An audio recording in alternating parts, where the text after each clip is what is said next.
My name is Larry Alex Taunton. I'm an author, columnist, and executive director of the Fixed Point Foundation.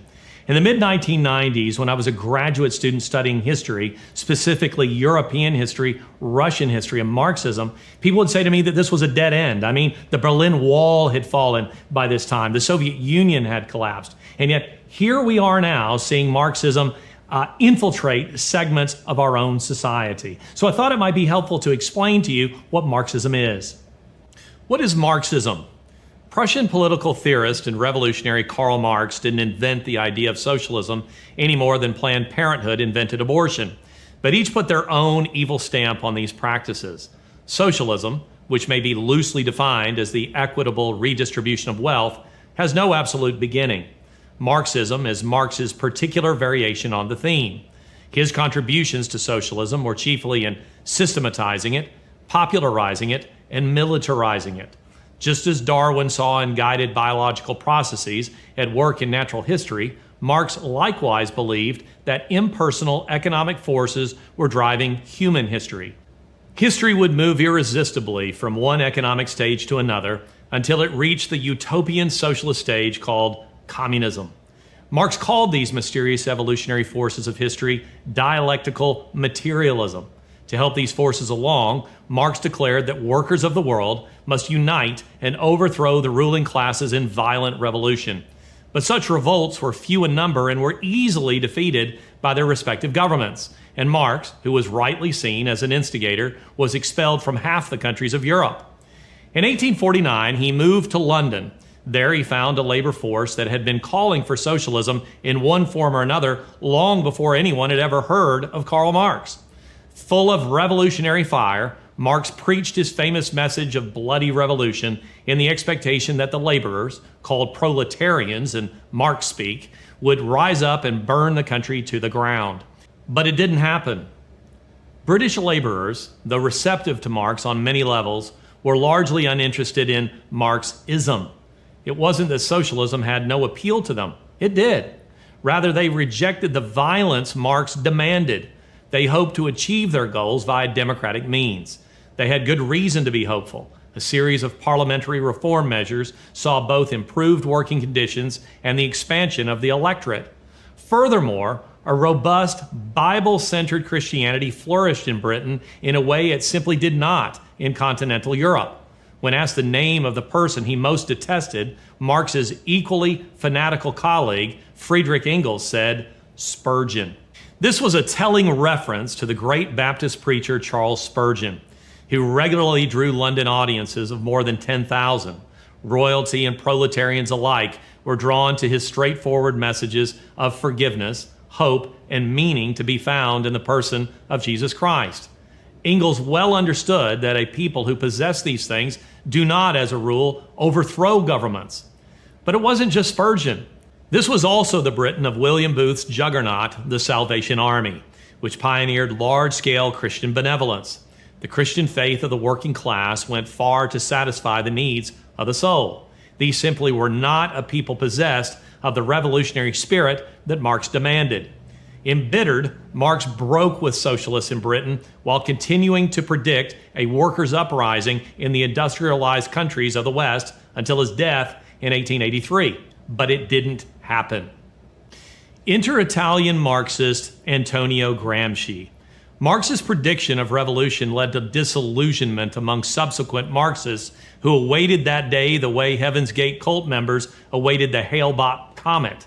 While languishing in one of Mussolini's prisons, the dwarfish Gramsci filled a series of secret notebooks with his own Marxist ideas. Among them, an explanation for Marx's failed prophecy of a coming proletarian uprising against the ruling classes. According to Gramsci, Marx had grossly underestimated the strength of Western society. In 1917 Russia, an armed insurrection had worked because the state and its primary institutional support, the Russian Orthodox Church, were weak and rotten. One swift kick had brought them tumbling down. In Gramsci's view, the West, chiefly Britain and America, were different. The diminutive Italian spoke in terms of hegemonies, that is, of power structures, where Marx divided the world into a single hegemony of haves and have-nots. Gramsci divided it into more hegemonies, families, education, government, morality, the church, law, and civil society as a whole. The frontal assault strategy would not work in the West, he said, at least not in the beginning, because these institutional pillars of Western society were much too strong. These must be undermined from within first, softening them up, and only then, when the Western colossus was sufficiently weakened, would the frontal assault work.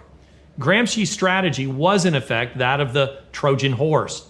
Socialism will triumph, he wrote, by first capturing the culture via infiltration of the schools, universities, churches, and the media by transforming the consciousness of society.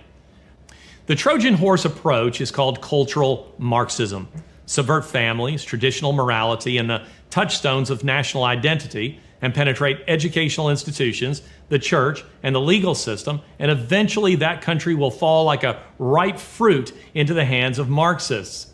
It wasn't until the 1950s that Gramsci's notebooks, which had been smuggled out of the prison, were published posthumously in Italian. It was another 20 years before they were published in English translation. By then, with multiple Marxist genocides and all, one might have thought that the evils of the system were so well established that no one in their right mind would ever again think of implementing them. But leftists are not ones to give up on a murderous, unworkable, failed utopian ideology simply because it is a murderous, unworkable, failed utopian ideology. And Gramsci's notebooks breathed new life into Marxist hopefuls. By the 1980s, Gramsci's ideas had achieved something of a cult status among a generation of Western academics. The degree to which Gramsci's infiltration tactics have worked needs little commentary from me. The left began occupying powerful positions in, if not outright control of, each of the aforementioned societal pillars. Marxists were sure that the much anticipated revolution was near, but it didn't happen. This brings us to our own time and two pernicious additions to this toxic Marxist cocktail: critical race theory and intersectionality. Whether you have ever heard of these terms or not, you have seen them at work in such seismic cultural events as the legalization of gay marriage, the Me Too movement, and the violence of Black Lives Matter that is being endorsed by the Democratic Party. Marx saw workers as oppressed people. Gramsci and a group of Marxist scholars in what was then called the Frankfurt School expanded the list of oppressed peoples to include many others. For example, traditional marriage and family are patriarchal institutions and are, therefore, instruments of oppression. The church, with its message of peace and otherworldly bliss, oppresses the masses by sapping them of their revolutionary spirit. Educational institutions oppress the lower classes by teaching them to love their countries and instilling them with patriotic fervor, thus protecting the ruling classes. And so the argument went with every other pillar of society. You must remember that the Trojan horse strategy, that is, cultural Marxism, is to infiltrate these pillars and to destroy them from within. Convincing some in these institutions that they are actually suffering oppressed victims is an effective way to do it. In the 1980s, Kimberly Crenshaw, a legal scholar who coined the terms critical race theory and intersectionality, applied Gramsci's hegemony's model to race, arguing that black people are victims of white hegemony, white supremacy, or what is sometimes called white privilege. Are you black? You're oppressed, whether you know it or not. Are you white? You're an oppressor, whether you know it or not. Crenshaw argued that America is guilty of systemic racism. Sound familiar? Because, she claimed, racism is deeply ingrained in every aspect of society. A civil war to free the oppressed, constitutional amendments to protect them, affirmative action to jumpstart them, and a multitude of government programs to help them are not enough. Nothing will ever be enough. If a black man or woman fails to succeed in America, it cannot be the result of his or her own choices or limitations. It is always the fault of a racist system. And if you're white, you are part of a racist system, and you must be made to pay for your sin. Literally. Critical race theory is being used to pave the way for massive reparations for slavery because it overcomes, not logically but emotionally, the chief hurdle facing those demanding such reparations: how to make white people of today co-conspirators in the crime of an institutional slavery that ended more than 150 years ago. As you might have guessed, intersectionality expands the definition of victims until it now includes anyone who isn't a straight, Christian conservative white male. At the intersection of society, she says, one finds that women are victims of men. Non-heterosexuals are victims of heteronormativity. Non-Christians are victims of Christian hegemony. Non-Americans are victims of Americans, and on it goes. The form taken by modern Marxism sees society in terms of victims and victimizers. It has often been said that Marxism can never work because it fails to understand human nature. There's much truth in this. That said, Marxists have proved to be astute, if cynical, observers of human nature to this extent. First, contrary to what is frequently alleged, Marxism, much more than capitalism, appeals to our greedy natures because it says that what is yours should be mine. Indeed, I have a right to take it by force if necessary. Second, Marxism appeals to our desire to tell other people what to do. Legalism is not a product of religion. It's a product of human nature. And Marxist societies, secular to their black-hearted core, are the very picture of legalism, making as they do a tyranny of community. Third, Marxists know that it isn't hard to convince a man that his own failures are the result of someone else's treachery. Hitler convinced an entire country. Now Black Lives Matter would do it to America. The evil in this cannot be overstated. It's the sort of warped logic that progresses from a soft persecution to pogroms and eventually to the gas chambers. Remember the game Jenga?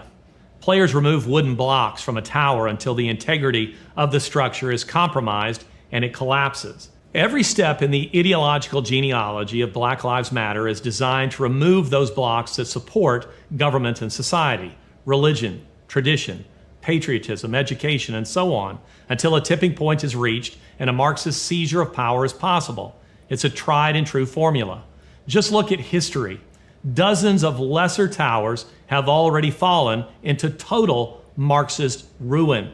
Albania, Angola, Armenia, Azerbaijan, Belarus, Benin, Bosnia, Bulgaria, Cambodia, China, Congo, Croatia, Cuba, Czechoslovakia, Estonia, Ethiopia, East Germany, Hungary, Laos, Latvia, Macedonia, Moldova, Montenegro, Mozambique, North Korea, Poland, Romania, Russia, Slovakia, Tajikistan, Turkmenistan, Ukraine, Uzbekistan, Venezuela, and Vietnam. And this is just a list I made off the top of my head on a napkin. None of these are or were what one might call models of freedom, prosperity, and stability. And yet this is what the neo-Marxists would give us under the guise of social justice. But don't be naive. This isn't about social justice. It's a pretext for injustice. It's about the weaponizing of a fictional guilt for the seizure of assets and power. Revelation 6:8 says, "And I looked, and behold, a pale horse, and his name that sat on him was Death, and hell followed with him." With a body count of more than 125 million in the 20th century alone, one might reasonably wonder if this is a reference to Marxism. Whether it is or not, only time itself will tell. Regardless, history has demonstrated all too well that death and hell follow that murderous worldview wherever it goes. In conclusion, let me answer a question that I've been asked many times. Historically speaking, why has the United States proved so resistant to Marxism when so much of the rest of the world has fallen prey to it? The answer is simple: Christianity. America has the largest Christian population in the world, and Christians have generally recognized Marxism's inherent godlessness. For their own part, Marxists recognize that Christianity is the key Jenga block supporting the whole of American society, and America in turn is the key Jenga block supporting what remains of the free world. To quote T.S. Eliot, if Christianity goes, the whole culture goes.